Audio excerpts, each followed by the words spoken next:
And hello, ladies and gentlemen. Welcome to the CEI Esports and Reachin and Teachin podcast socials. I'm Robinson. This is my co-host, Johnny. We got a new partnership. Johnny, tell them about it. Listen, man, HyperX, man. So shout out to HyperX for sponsoring the podcast, the Reachin Teachin podcast at that. These podcast mics are amazing. USB enabled, port enabled, can do anything you want to do, stream, record. So big special thanks to HyperX for sponsoring the show. We can't wait to see what's going on in the future, what we can cook up with the content. So yeah, we really appreciate it, right? Yeah, definitely. Show them how to mute the mic.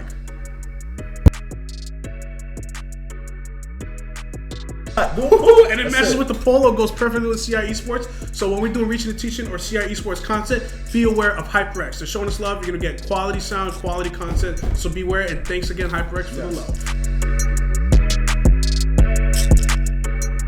And hello, ladies and gentlemen. Welcome to another edition of the Reachin and Teachin podcast presented by HyperX. That's how you do it. That's presented by HyperX. I'm your host, Robinson. I'm joined by my co-host. He's in place for Johnny, making his podcast debut. It is Joel Lopez, ladies and gentlemen. What is up, man? What's going on, man? It's great to be here with you guys today. We appreciate you standing in for Johnny. Johnny's on vacation, just diving into pools, just letting it chill. That's our guy, man. That's our guy. Guy being a dude. All right, so our guest for today. This is a big one. This is one that we've been wanting to do for a while. This guy, we do the lesson. We educate students on 2K. We teach kids about 2K. We educate kids on this on the NBA 2K League. This guy's in one of our lessons, believe it or not. And when we introduce him, the kids chuckle because when they hear his name, they're like, "Who's that? That's that man?" Yeah. Wait, when they say, "What's that man?" It's Mama, I'm that man from Warriors Game, ladies and gentlemen. Let's go. Okay. All right. I think that goes top 5 best introductions I've ever got. Come on here, you here with us, and you got us feeling like champions over here, man. That one made me smile. I appreciate that one. Yeah, so believe it or not, what you like top 5, and it's not 5. Anyways, top 5, and believe it or not, we actually do teach kids about NBA 2K and the 2K League, and we bring up your MVP season to them as a part of the league. And when I say Mama, I'm that man, I'm like, just know these guys make up their names. When I say your name, they're like, they chuckle, and I'm like, yeah, that's his name. So tell the students and our viewers where that name came from. Mama, I'm that man. Okay, well, growing up, I'm from San Francisco, California. Growing up a Warriors fan, all that good stuff. So there was a little stint, just watching basketball my whole life, just a little stint where Mark Jackson became our coach.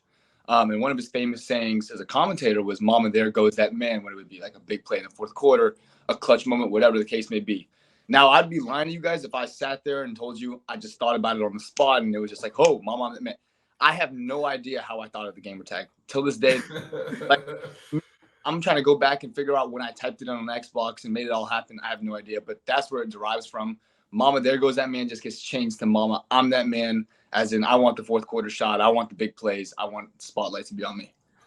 It's such an alpha name. Because, like, if you see him play, like, yeah, that's an alpha name. But then when you actually see him in action, in person, by the way, you'll see, like, he's wild. He's wild. He's going crazy. So like, it's just letting them know, like, Mama, I'm that man. Like, it's all a part of the game.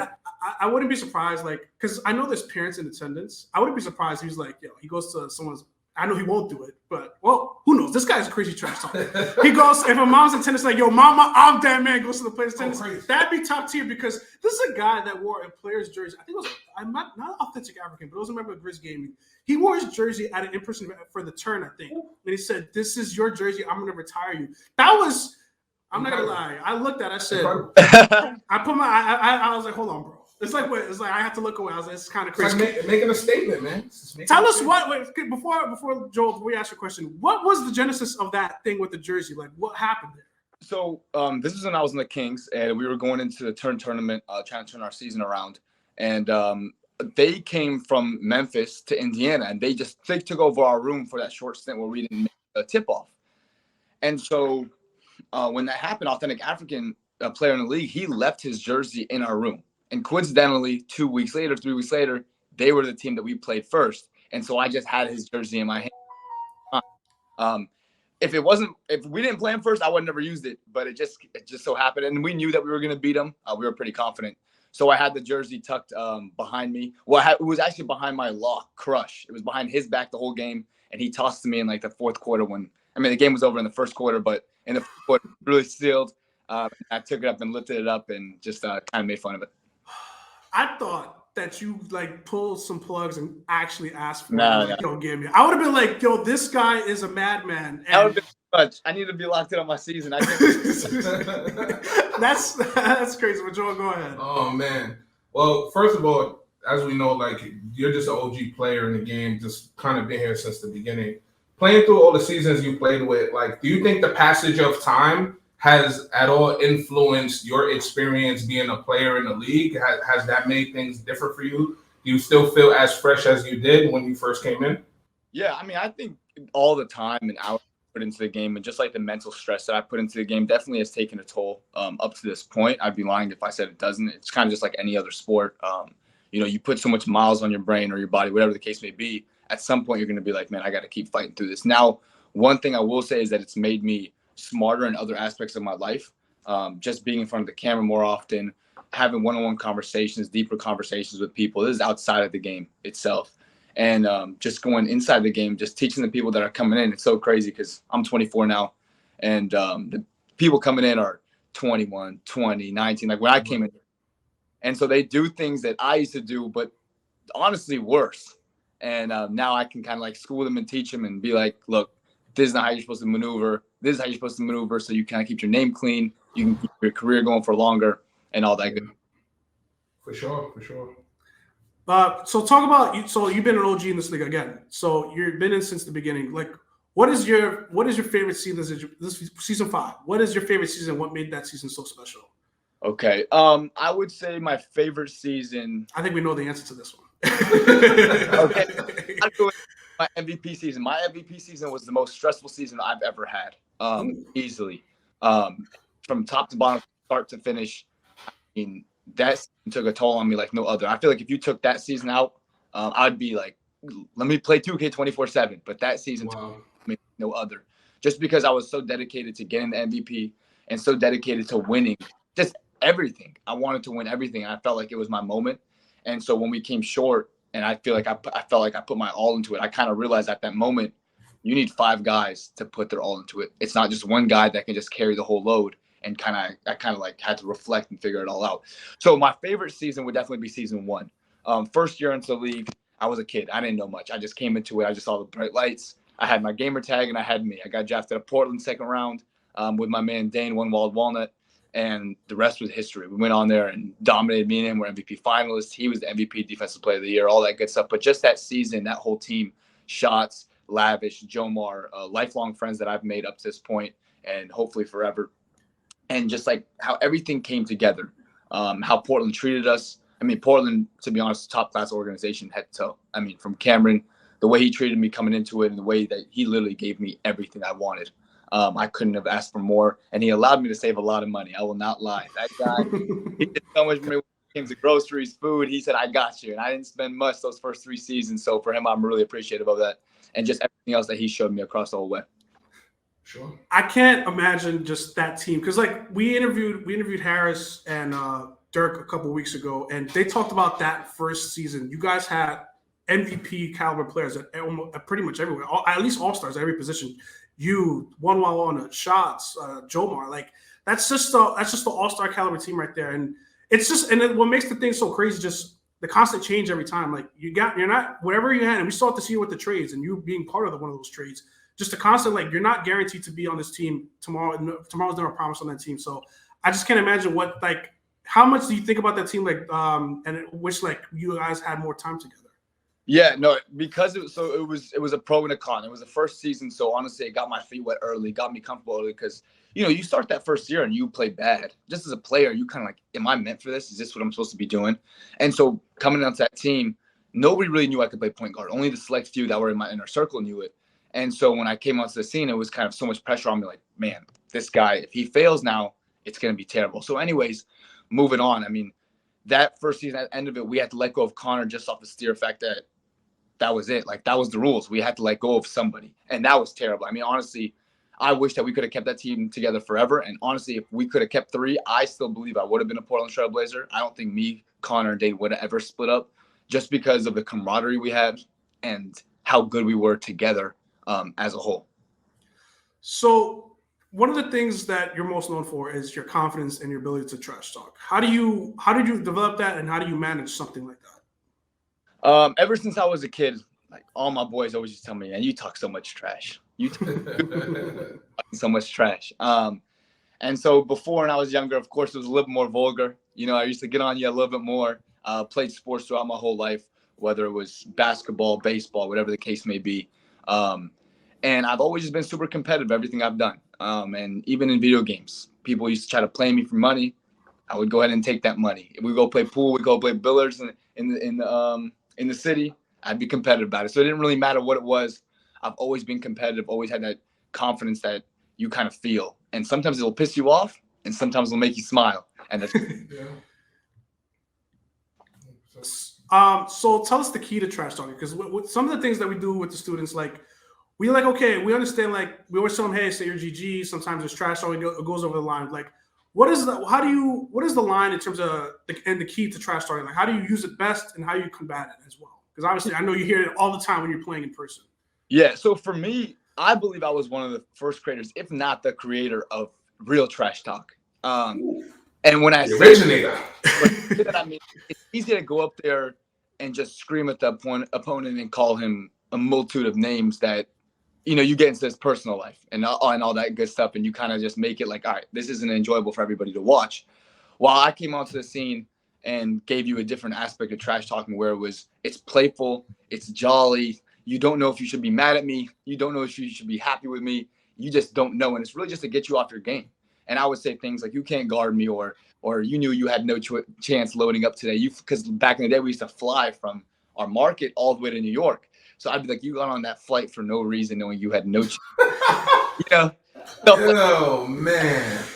You hear that as an opponent, you kind of get mad, but you kind of like sit there and laugh because you kind of know it's true. It kind of resonates with you. Like, man, I really have no chance today. And when I go up those 6, 7, 8 points, it kind of just wears on you. And so that's where I've always wanted to take my trash talking, rather not personal, but more so just let's have fun with it and let's make an enjoyable experience for everybody who's watching, more so than us.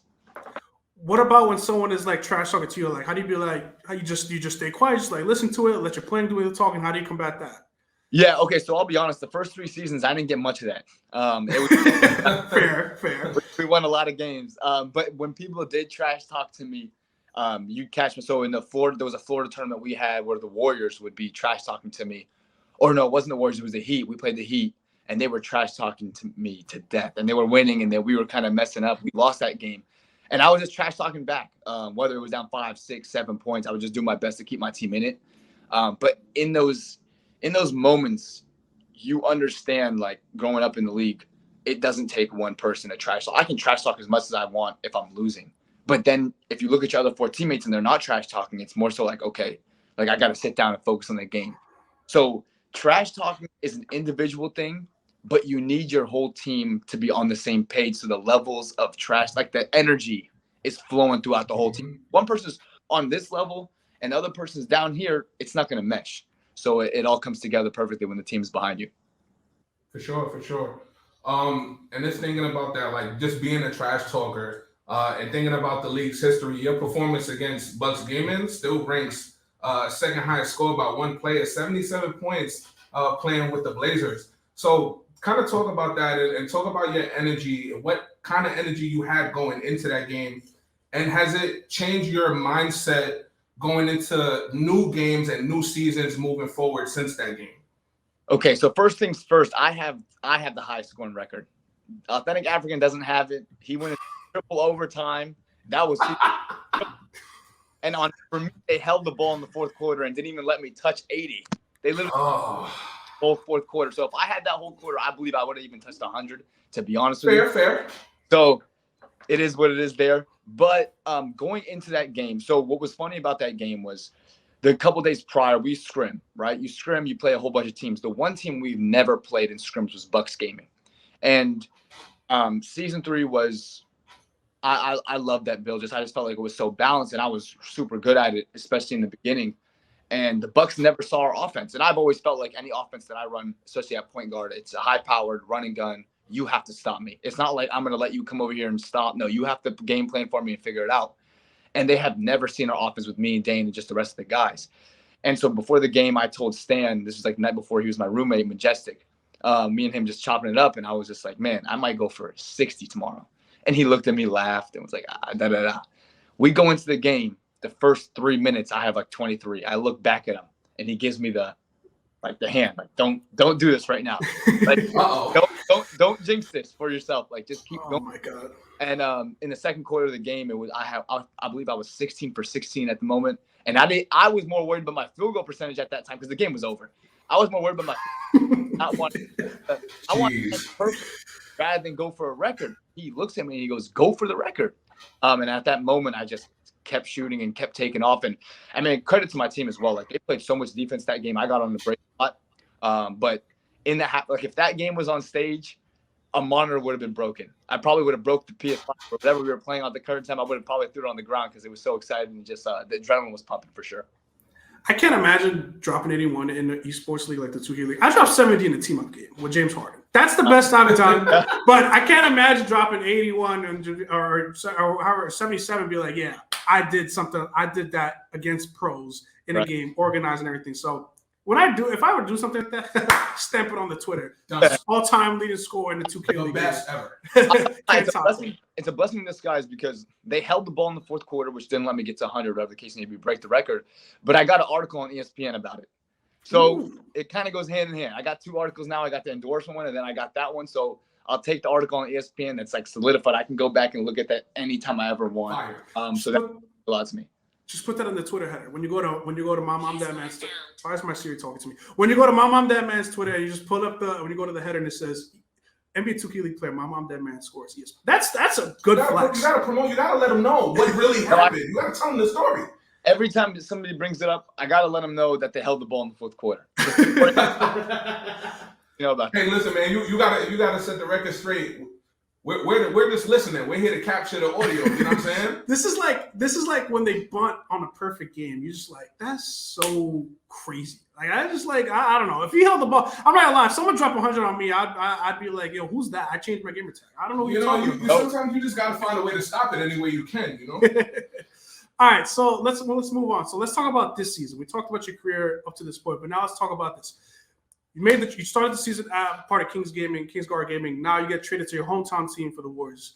Does it this is your third team in the 5th season? Does it put a chip on your shoulder that's saying like, hey, you're traded even though it's on your hometown team and you could win it all, or you feel like, hey, that's just how the league goes? No, so I don't really look at it like that. And I know from the outside perspective, it's like, oh, he got traded, this, that, and the third. What's going on? I don't get traded without me asking for a trade. If I'd never asked for a trade from Portland, I'd be on Portland. If I didn't ask for a trade on the Kings, I would have been on the Kings. So, like, for me and other players, it's different because some players get traded without knowing. No, I know I'm getting traded because I'm the one going to the front office and asking for the trade. So it's a whole different realm. It's a whole different mindset for me. And the Warriors have always been a team that I've always wanted to go to. Ever since season 1, Rustin, the manager, I had an hour and a half long conversation with him before the draft and was trying to really do everything in my power to become a Warrior the first year. Now, I'm grateful, honestly, that I wasn't because, like I said, it's taught me so much throughout the whole process of being a professional and doing X, Y, and Z. But when I saw an opportunity to go home, it wasn't 100%, and I could have been traded anywhere, to be honest with you. But they went ahead and made the play for me, and I'm just grateful to be on the team. So once you found out you got that trade, what's going through your mind, and what are you doing when you tell your friends and family that are back home? Like, hey, I'm hometown, baby. I'm back. Yeah, no, I'm not going to lie. When I figured out that it was confirmed, because honestly, I thought I was going to a team in the East. It was a bottom tier team in the East. I thought it was locked in. I thought it was gone. And I was like, all right, this is the bet I made. I asked for a trade. It is what it is. You got to be professional. And so when I got the text, I was going to the Warriors. I'm not going to lie. I threw on my blue tank top. I stood outside, let the sun hit me a little bit, call my mom, and let her know that I was coming home. Ooh, fire! That's a good flex right there. That's a quote, man. It makes you feel a little special and warm inside, knowing you're going back home to family. It definitely was a good vibe. You just what's that song you go when you hear the song? I'm coming home. Oh. just play that ahead, just like just on your hand out, just let the wind hit you. Just like yes, take that. Oh, So, all right. So, why do you feel like you got a great team? You got CB13. You got a great crew there at the Warriors game. I actually met your head coach over this weekend at the UPA event. Why do you guys feel like you guys could win it all? What do you feel like you guys have? What are the qualities that you guys have? Okay, well, say it one more time. The ending. So, why do you guys feel like you can win it all? What are the traits and qualities that you guys have to win it all?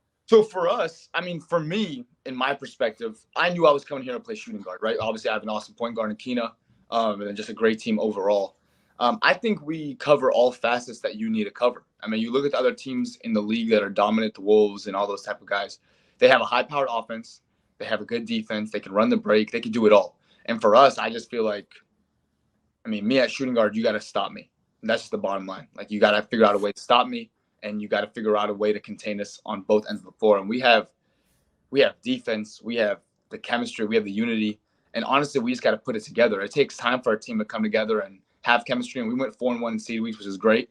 But the last 2 weeks and just all the way going to the tournament, to the playoffs, we need to figure out a way to coexist every single possession. You see flashes of it in practice, and even in our seed weeks, we should have probably won a couple games by more than what we did.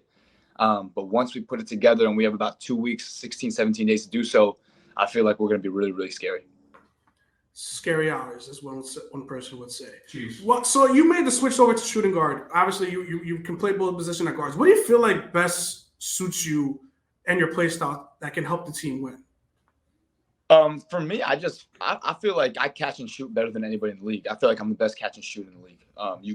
Keena can literally throw the ball anywhere. If I have a smidge of space, I'm letting it fly, and I believe it's going to be green for the most part.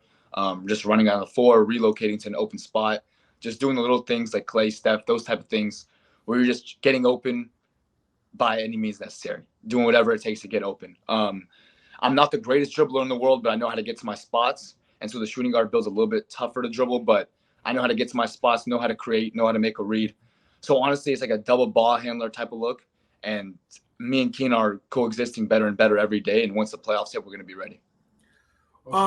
So you're an MVP. You have your perspective, the high scoring game ever in NBA 2K League history. Do you feel like there's pressure on you specifically, personally, to win MVP? I mean, not just win MVP. You already won MVP. I mean, to win a championship after everything that you've done already in the league and being an OG.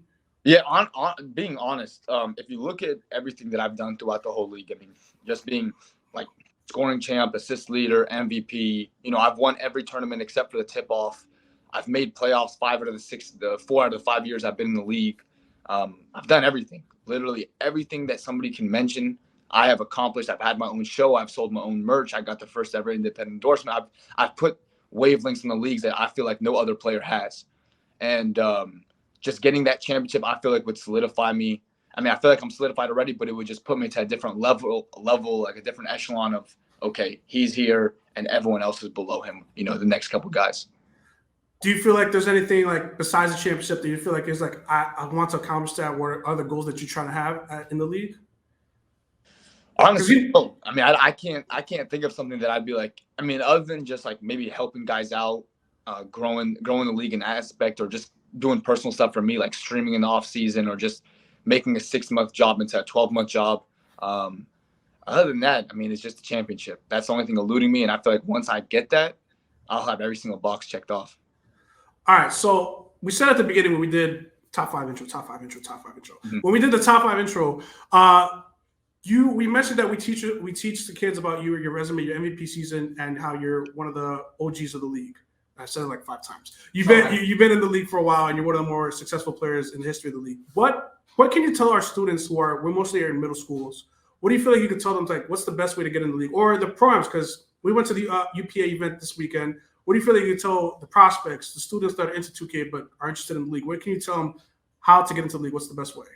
So personally, this is crazy because I just thought about this the other day, and I was like, man, if I can go back in time and do this all over again, not my career more so, but more so everything leading up to me being in the league, I would have done a little bit different. And I've always been, you know, grinder. I've always trying to hustle, get, you know, chase the money, all that good stuff. But for kids out there, first things first, you want to put school first and learn as much as you can. Grow your personality. Just be social. Be out there. Put yourself in positions that you're not really comfortable in, and just continue to learn. And at the same time, if you can, try to get a job, because a lot of people don't have a first job. A lot of people coming into the league, they've never had a first real job. And I say real because this is like a dream job. You're playing video games for money. This is something you're passionate about. You love. You wake up every day and you can literally smell the fresh air in the world. Be like, I'm money. So get a real job, because it'll teach you so much. It's about life, saving money, obtaining it, spending it the right way, all that good stuff. And yeah, I mean, just like I said, be social, get a real job, learn as much as you can, and stay in school, grind as much as you can until you get into the league, because once you get here, a lot of your time will be consumed by it. And tomorrow's never promised. So you could just as quick as you get into the league, just as quick as you can be out of the league. 100%. It could be a 1-year wonder. You could be a 2-year wonder. You never know how long your career can go for. I'm blessed to be 5 years in the league. A lot of players don't even make it half a season. So going strong, man. Going strong. I mean, I think it's a testament to everything you've done, everything you've experienced, and all of the skills that you've brought to the game, that your longevity has really been seen year in year, season after season. And it's great. And it's great for new players as well to see that if they have that level of commitment and tenacity, that they can have potentially, haven't seen it yet, but it is possible to do what you've done. Right. No, and also just being like, just love everybody. Like, be cool with everybody. Like, there's no reason to have bad blood with people over a game and all that good stuff. And I've learned that throughout the whole process. I've always just been like, man, you need help, I got you. Now, I'm not going to give you too much help if I feel like you're a threat to me. For the most part, it's just like, man, somebody has a good game, go tell them they had a good game. You know, it don't hurt. It shouldn't hurt your ego if somebody has a better game than you, or then just let them know. Every dog has his day. Every player has his day. Showing love, just being courteous to one another, and just keep everything pushing. I think it'll earn you a lot of respect in this league. Two more things for me, and then we'll wrap up because I know you got to go to practice. Do you watch the pro-ams? Do you watch the unified, like the UPA pro-ams leagues and the stuff that's on Twitch? Obviously, I know you got to lock in because the playoffs are about to happen. But do you watch the other prospects? Do you look to see like the new crop of talent that could be in the league or anything like that, or do you just steer clear and just try to sometimes, hey, I understand that, but sometimes you got to step away from the game? No, I definitely did watch the tournament. So normally when I go back home, like after the season's over, I kind of take a break, just, get 2K off my mind completely because I don't want to think about it all the time. But as for right now, just watching that tournament was so awesome, and seeing so many players play at a high level, and the trash talking was a little bit vulgar. Oh my God. It was insane, but I enjoyed it. I definitely did enjoy it through and through, all the way until the end. And just seeing them perform and seeing who's next up, you kind of get, for me, you kind of get a sense of, okay, he's going to be good. Might not be that good. I see a flaw in his game and this, that, and the third. And so exciting just to see the new prospects come in. And hopefully when they come in, I can put it to them a couple of times, give them a welcome to the league. They know not who to mess with. Is there anybody that you're expecting to see in a draft day? Going into this next year, I know Spam just won it. He's always been great. Spam, you got Greens, them 2 point guards. I feel like they should have been in it last year. I think Greens pulled out. I'm not sure if Spam was at age. So I think that Spam's first year eligibility, but those two guys are really good coming into it. And yeah, when I play against them, it's always going to be a statement game because it's always the new guys coming into the league. Everyone loves to hype up. It's the old guys that get kind of thrown out. Even this year, going against teams that I played against, when I lose, it's always oh, the old guys aren't good anymore. It's a new guys league now. So this playoffs, we're going to do it for all the guys in season 1 and season 2. We're going to try to bring it all the way. We shall see. There'll be definitely a team to watch, definitely in Indy. All right. So you said you're a Warriors fan. So so first of all, where do you think Steph Curry's ranked all time in NBA history? And 2, do you feel like the Warriors can continue to bring back that dynasty that took a hiatus? Yeah, when it comes to Steph, I think he's revolutionized the game that nobody else has. So top 10 is, I would put him 10 to 12 range, 10 to 13, somewhere around.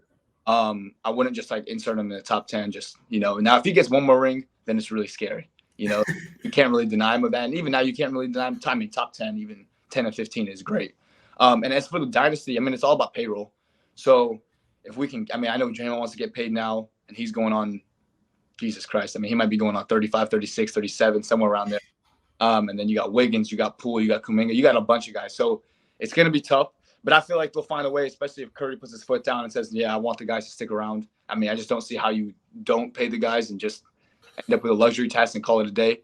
I just feel like the Warriors are one of those 2 organizations in the whole league, in the whole NBA, that you feel like, how can they break up? Just that it wouldn't even look right. Seeing Draymond in another jersey wouldn't even look right. So hopefully everything works out and they can continue their dominance. All right. Well, the Warriors will be a fun. Our co-host Johnny would have been all with you because Johnny is a Steph Curry lover. He thinks Steph Curry is like what, top 7 of all time. He's fired. He's fired. So yeah, the Warriors will be interesting, and now you got other teams to come along too. But they're something we won't forget. But all right, we're here to we're just about done with the Reachin and Teachin podcast presented by HyperX. Mama, is there anything that sounds weird saying it, and it's not my mom, but MamaImDatMan, is there anything that we missed that you want to bring up, or anything that you want to let the viewers know before you call it and head to the playoffs? Yeah, man, stay tuned for this playoff run, August 24th through August 27th. We plan to win it all, and if I win it all, I'll be going crazy up there. I'll have a speech I'll have a speech that hopefully makes ESPN a little bit nuts on there, so that'd be exciting. And then in the off season, you can check me out on Twitter at MamaImDatMan, and then on Instagram, Nidal Nasser 7. You can check me out there. I'll be streaming in the off season, doing a bunch of whole cool stuff. So check it out, and thank you guys for having me. You heard the man. Check it out. All right. So that'll do it for this edition of the Reachin and Teachin podcast presented by HyperX. Mama, we thank you so. Mama, I'm that man. We thank you so much for taking time to talk to us. Mark Jackson, what a guy. Thanks. We thank you so much for taking time to talk to us. We wish you the best of luck the rest of the way, and continue the great work, man. All our students in New York will know who you are by the end of the school. Yes, sir. I appreciate it. And all those kids, stay in school, do your best, and keep grinding, man. All right, man. Thanks a lot, man. And take care. Also, check us out, Reachin and Teachin on Instagram. No G, no. Reachin and Teachin on Instagram. You can check us out. Apple, Spotify, Anchor, the whole bit. You want to see some video? Dude, you want to see this weird scholar behind me? Go check it out on YouTube. You want to see this polo? You want to go on YouTube. You want to see me do this? YouTube. That's how you do it. That's how it's all done right there. So thanks a lot, guys, and see you later.